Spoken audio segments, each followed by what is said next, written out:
నమస్తే, welcome to Suman TV. నేను మీ యామ్ని.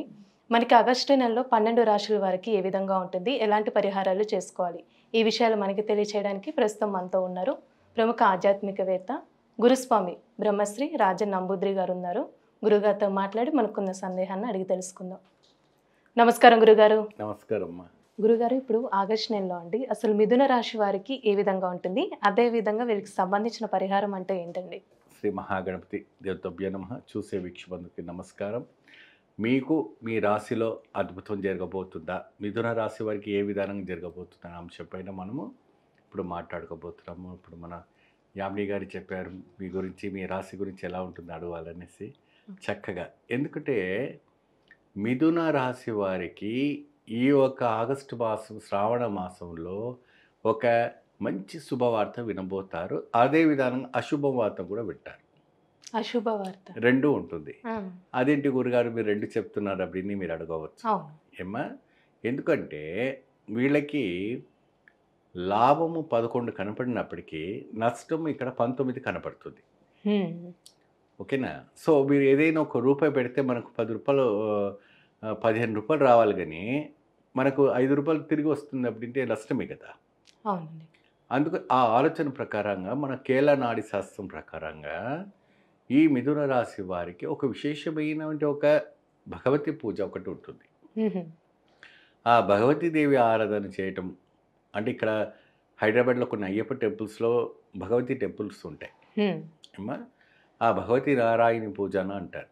ఆ నారాయణి పూజలో ఈ మిథున రాశిని వాడు అందులో పాల్గొనుకుంటే చక్కని అద్భుతమైనటువంటి ఒక ఫలితం లభిస్తుంది. ప్రతిరోజు కూడాను ఏదైనా అయ్యప్ప స్వామి ఆలయంలో ఉన్నటువంటి భగవతి చోటారికర్ భగవతి అమ్మవారి ఆలయం ఉంటుంది, భగవతి క్షేత్రం. ఆ భగవతీదేవి ఆలయంలో వెళ్ళి మీరు చక్కగా దేవీనారాయణి ఒక వ్రతము కానీ, దేవీనారాయణ పారాయణలో కానీ, దేవీనారాయణ కుంకుమార్చనలో కానీ, దేవీనారాయణ ఒక ఏదైనా ఒక సేవా కార్యక్రమంలో ఈ యొక్క శ్రావణ మాసంలో ఒక 6 వారాల పాటుగా మీరు అందులో పాల్గొనుకోవచ్చు. ఎవరు? మన స్త్రీలు కానీ పురుషులు కానీ ఈ రాశి వాళ్ళు. అయితే ఇక్కడ వెడిబాటు అంటే ఏంటంటే పూజకు చేయవలసినటువంటి ఒక కైంకర్యం. కైంకర్యం అంటే ఈ అమ్మవారి యొక్క పారాయణ చేసేటప్పుడు ఎరుపు రంగు వంటి వస్త్రాలు ధరించుకోవాలి.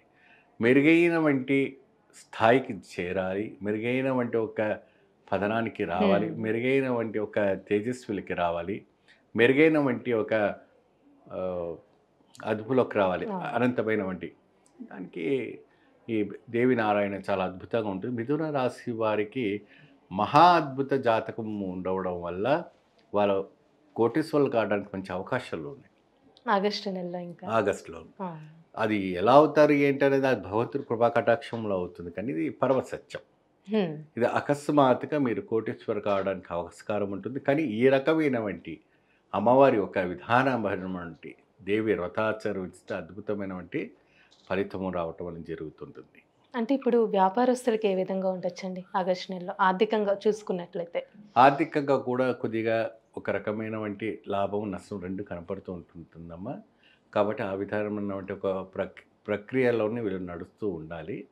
సో ఎప్పుడైనా కూడా వీళ్ళు కూడా ఆ అంబినారాయణ దేవినారాయణ భగవతి యొక్క ఆరాధన చేయటం వల్ల అతీతమైనటువంటి శక్తి రావడానికి ఆస్కారం ఉంటుంది మన వ్యాపారస్తులకని. మరి వ్యవసాయ రంగం ఉన్న వాళ్ళకి ఇవన్నీ కూడా అంత అవగాహన ఉండదు. కాబట్టి మీ ఊరు దగ్గర ఉన్నవంటి చెరువుగట్టు దగ్గర ఉన్నవంటి దుర్గామ్మ దేవాలయం కానీ, మైసమ్మ దేవాలయం కానీ, లేదంటే నల్లపోచమ్మ అమ్మవారి ఆలయం కానీ, గ్రామ దేవతలు ఏదైనా కూడా ఆ గట్టు దగ్గర వెళ్ళి అమ్మవారికి ఒక కొబ్బరికాయ కొట్టేసి నమస్కారం చేసుకోండి. వాళ్ళకి మంత్ర తంత్రాలు ఏం రావు, వాళ్ళు కేవలం నమస్కారం ఒకటే తెలుసు. కాబట్టి ఆ వ్యాపారము మీ యొక్క వ్యవసాయం బాగా అభివృద్ధి చెందడం కోసం చాలా విశాలంగా ఉండడానికి చాలా అద్భుతమైన ఫలితం రావడానికి. అంటే ప్రతి ఆదివారం చేసుకుంటే మంచిదండి ఈ విధంగా గ్రామ దేవత ప్రతి ఆదివారం. అలానే వీళ్ళు ఏమైనా ప్రత్యేకమైన దీపం అంటూ పెట్టాలండి? వీరు చేయవలసినటువంటి కొన్ని కార్యక్రమాలు కొద్దిగా విదంతంగా ఉంటుందమ్మా. విదంతం అప్పుడే ఏదంటే ఇప్పుడు కార్యక్రమాల్లో దీపారాధన చేసే సమయంలో కానీ ఏదైనా ఒక అడ్డుపడుతూ ఉంటుంది. ఏదో ఒక శక్తి మధ్యలో చాపడము, ఇంకో ఏదో శక్తి రావటం, అలాంటివన్నీ కూడా జరుగుతుంటాయి. అటువంటి సమయంలో వీళ్ళు ఏం చేయాలి அப்படின்னா కొద్దిగా మార్పు లాంటివి ఏదైనా కొబ్బరి నూనెతో చేసుకోవాలి. కొబ్బరి నూనెతో దీపారాధన అంటే ఒక మట్టి ప్రమిదలు 2 తీసుకొని చక్కగా పసుపు, బియ్యం పిండితో చక్కగా ఒక ముగ్గు వేసి అమ్మవారి దగ్గర ఆ మట్టి ప్రమిదలో కాస్త పిరికిరి బియ్యం పోయాలి కింద. పెట్టిన తర్వాత ప్రమిద పెట్టండి. పెట్టిన తర్వాత క్షిం మంత్రంతోని ఓం క్షిం నమః అని ఒక మంత్రంతోని చక్కగా ఆ ఒక కొబ్బరి నూనె పోసి ఆ వత్తులు కూడా మీరు చూడండి అమ్మా, జిల్లెడు వత్తులు, తామర వత్తులు అయి ఉండాలి 2. ఆ 2 ప్రత్యేకంగా ఉండాలండి, లేకపోతే ఏదైనా ఒకటండి? 2 కలిపి పెట్టాలి. 2 కలిపి. 2 కలిపి జిల్లెడు వత్తును తామర వత్తు మిక్స్ చేసి చక్కగా ఆ అమ్మవారి దగ్గర మీరు పెట్టి దీపారాధన చేయండి. మీ జీవితంలో మంచి ఫలితం లభిస్తుంది. అంటే ఇలా ఏ వారం చేస్తే ఇది మంచిదండి? చేయవలసింది మంగళవారం, శుక్రవారం కానీ లేదా ఆదివారం కానీ లేదంటే ఏదైనా ఒక రోజు చూసుకుని చేసుకుంటే సరిపోతుంది. మంచి పరిహారం తెలియజేశారు గురుగారు. ధన్యవాదాలండి. నమస్తే.